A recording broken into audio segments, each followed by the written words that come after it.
RCF, la joie se partage. Myriam Pourbet, Régis Claus, bonjour à tous les deux. Bonjour. Myriam, vous étiez venue nous proposer le spectacle Charles de Foucault, frère universel, qui se déroulait le 20 novembre, à l'occasion notamment du centenaire de la mort de Charles de Foucault. Une production avec plusieurs partenaires, on va parler dans un moment. C'était un spectacle que vous aviez déjà vu, Myriam, vous nous disiez, mais en même temps, ça a été un peu une surprise pour vous. Mais c'est-à-dire que je l'avais vu il y a 1 an à Viviers, là où Charles de Foucault est devenu prêtre, a été ordonné prêtre, et donc c'était avec Damien Ricourt comme acteur. Et puis on savait qu'il était déjà en mauvaise santé, ça ne se voyait pas, mais on l'avait appris.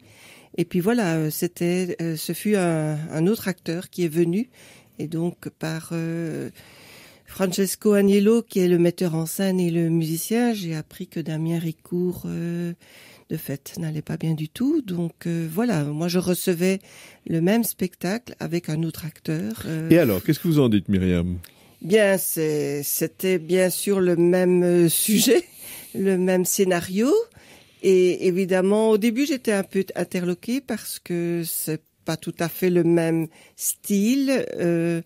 Mais voilà, Fritz Gerald Burton, qui s'appelle, a quand même s'est laissé habiter par Charles de Foucault, mais parfois il l'exprimait d'une façon différente, surtout dans les moments un peu où les scènes qui font un peu rire, c'était un peu, à mes yeux, un petit peu poussé. Mais voilà, moi je compare, c'est toujours quand on a vu quand on a vu un film joué par des acteurs et qu'on le voit, et qu'on voit une nouvelle version toujours. Évidemment. Mais après il a vraiment surtout de plus en plus il se laissait habiter, et quand il y a eu ce qu'on appelle la prière d'abandon, ça a été fameusement émouvant. Donc voilà, moi j'étais aussi portée par ce nouvel acteur. Alors justement, la salle, l'assemblée qui était là, qu'est-ce qu'elle a ressenti là, si vous aviez eu le temps de regarder un petit peu comment les gens réagissaient? Oh ben, la salle était partie prenante, c'est-à-dire que parfois l'acteur interpelle la salle, va dans la salle, et donc la salle répondait très bien aux demandes, avec l'acteur. Et puis à la sortie, là, les gens étaient, comme c'était émouvant, comme c'était beau, merci Myriam, ou merci les autres. Enfin, donc les gens ont été pris. Je pense que ça s'est ressenti par moments, tant dans les moments où on riait que dans ces moments forts de recueillement. Et alors, il faut dire que la musique du hang que jouait Francesco Agnello, c'est aussi quelque chose qui accompagne très bien ce type de spectacle. Il y avait des gens de tous les âges dans la salle ? Oui. Il y avait donc, entre autres, ça me fait fort plaisir de voir des jeunes. C'était des jeunes de Sainte-Croix, surtout, je pense. De la paroisse Sainte-Croix, oui. Oui, et puis il y a quand même un quart de Liège qui est venu. Enfin, il y avait un quart de Gand aussi. Mais dans le quart de Liège, il y avait quand même quelques plus jeunes même, parce que c'est un des membres de la fraternité qui avait amené les enfants du catéchisme, enfin des enfants de 12 ans. Donc, tous les âges, oui, peut-être moins ceux de 30-40 ans, peut-être, voilà. Alors, Régis Claus, vous le voyez pour la première fois, ce spectacle. Vous l'avez vu pour la première fois. Oui. Alors, qu'est-ce que ça vous a fait ? Comment est-ce que ça vous a touché ? C'est très prenant, parce qu'on relit l'histoire de Charles de Foucault au travers d'une interprétation qui était très, comme Myriam le disait, très, très habitée. Et puis, on n'a peut-être pas toujours l'occasion de lire des vies de personnes aussi importantes. Et le fait d'avoir toute cette vie au travers d'un spectacle d'1 heure, c'est quelque chose qui est chouette, qui nourrit.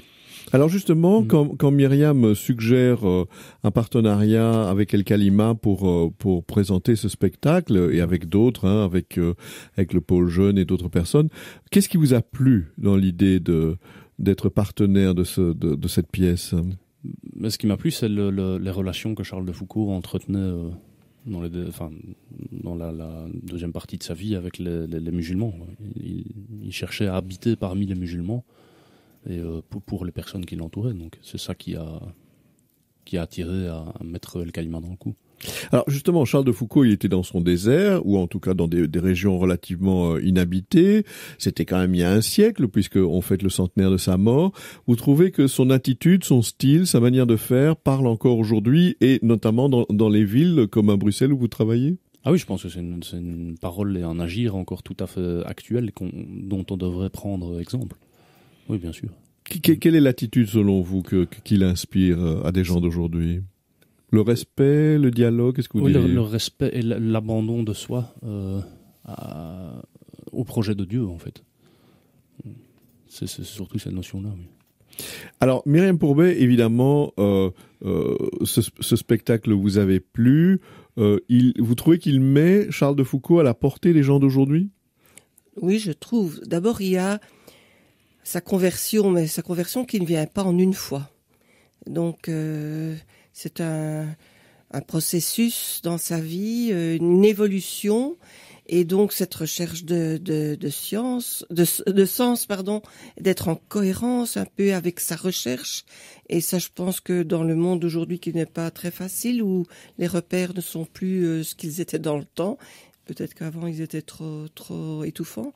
Mais donc je trouve que d'abord ça a déjà beaucoup de sens pour moi de voir un peu la vie, la recherche de Charles de Foucault avec la recherche de tout un chacun. Aujourd'hui, il est d'abord agnostique, enfin après son enfance dans une foi catholique reçue de la famille, et puis un approfondissement de ce que Dieu attend un peu de lui. Et pas ce que lui veut spécialement. Il doit chaque fois réformer sa pensée, parce que parfois il est un peu radical. Donc, et alors aussi, je trouve d'actualité, c'est son amitié avec les musulmans. D'abord, il va pour les convertir. Et ça, il faut y penser que c'est au temps de la colonisation. Et à ce moment-là, il va se rendre compte qu'il faut simplement les aimer, être ami avec eux, et que mettre bas le prosélytisme. Alors je trouve que ça, et pour l'Église, et pour l'islam, et pour d'autres, que n'importe quelle religion, à chacun trouver de son chemin et ne pas chercher de faire des conversions à l'appel. Et ça, c'est... Au fond, Charles de Foucault, il a converti quasi personne. Il a baptisé, je crois, un esclave qu'il avait racheté. Et là, je trouve que ça, moi, ça me parle énormément. RCF, la joie se partage. Régis Clauze, on parle avec Myriam Pourbet qui est là également d'un retour sur ce spectacle qui avait eu lieu le 20 novembre, Charles de Foucault, frère universel. Justement, Régis, cette notion de frère, l'amitié dont Myriam nous parlait il y a un petit moment, vous trouvez que c'est quelque chose d'important quand on fait du dialogue islamo-chrétien? Oui, tout à fait. Et surtout dans la manière dont Charles de Foucault la vit, qui est assez originale, il vit cette relation dans le dépouillement, dans la simplicité. C'est-à-dire qu'il n'a aucun luxe, aucun appareil. Il essaye de vivre vraiment dans la pauvreté, parmi les pauvres. Et il essaye d'être le plus pauvre parmi les pauvres même. Et donc ça, c'est vraiment pour aller vers l'autre en sincérité et en franchise. C'est quelque chose qui me semble devoir être rappelé actuellement, où on s'ajoute plein de choses plus inutiles les unes que les autres. Alors évidemment, la tradition du Centre El Kalima, c'est justement ce dialogue, et ce dialogue où on ne se met pas en avant, où on ne s'impose pas. Il y a quelque chose, je dirais, de curieux à se dire qu'un siècle plus tard, le dialogue est encore devant nous. Non pas qu'on n'ait rien fait, mais un siècle plus tard, même inspiré par Charles de Foucault, il y a encore une route. Mmh. Oui, le dialogue, c'est un horizon, hein. Je ne sais pas si on n'atteindra jamais une société parfaitement en dialogue. C'est quelque chose qui est toujours en chemin, et c'est ça qui fait aussi la richesse du dialogue, en fait. C'est qu'on est tous différents et on s'enrichit, et cette richesse enrichit notre différence, et donc on est toujours en chemin. Myriam Pourbet, les fraternités et les congrégations religieuses qui sont inspirées de Charles de Foucault, quelle présence ont-elles aujourd'hui dans nos villes, et notamment à Bruxelles? Quel est leur but? Comment est-ce qu'elles voient leur présence? Mais c'est-à-dire que il y a des petits frères et des petites sœurs, donc ce sont des religieux. Là, il faudrait leur poser la question à eux. Moi, je suis laïque, je suis veuve, maman, grand-mère. Donc je ne peux répondre que comme laïque. Mais ce qui me touche, m'interpelle de plus en plus chez Charles de Foucault, c'est aussi ce dont il parle dans les 10 dernières années de sa vie. Aussi cette idée qu'il faut être des défricheurs avant d'être des semeurs. Et moi, ça me parle beaucoup parce que on est dans un monde déchristianisé. Alors, il faut pas y aller avec des discours auprès de mes amis ou de ma famille ou de mes petits-enfants ou de mes propres fils. Ça sert à rien d'aller faire. Donc, simplement, ne pas cacher qu'on est habité par une foi chrétienne, que c'est pas pour ça qu'on est meilleur, mais que voilà, on ne le cache pas non plus, et donc ça peut-être interpeller l'autre. Moi j'ai invité des personnes comme ça qui sont éloignées de l'Église et qui sont venues.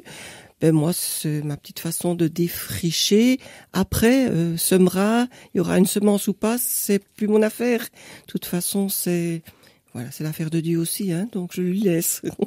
Oui, Myriam. Alors Régis, on va terminer avec vous parce qu'il nous reste 1 minute. Une invitation avant Noël, qu'est-ce que vous nous feriez comme proposition en préparation à Noël? Il y a un groupe de travail interculturel à Molenbeek qui est coordonné par Sarah Turin, les chefines de la jeunesse et du dialogue interculturel. C'est un repas de Noël interculturel le 17 décembre qui aura lieu dans une mosquée. Ça fait suite à une rupture de jeûne durant le mois de Ramadan qui avait eu lieu dans une église. Donc rappelez-nous la date. Ce sera le 17 décembre.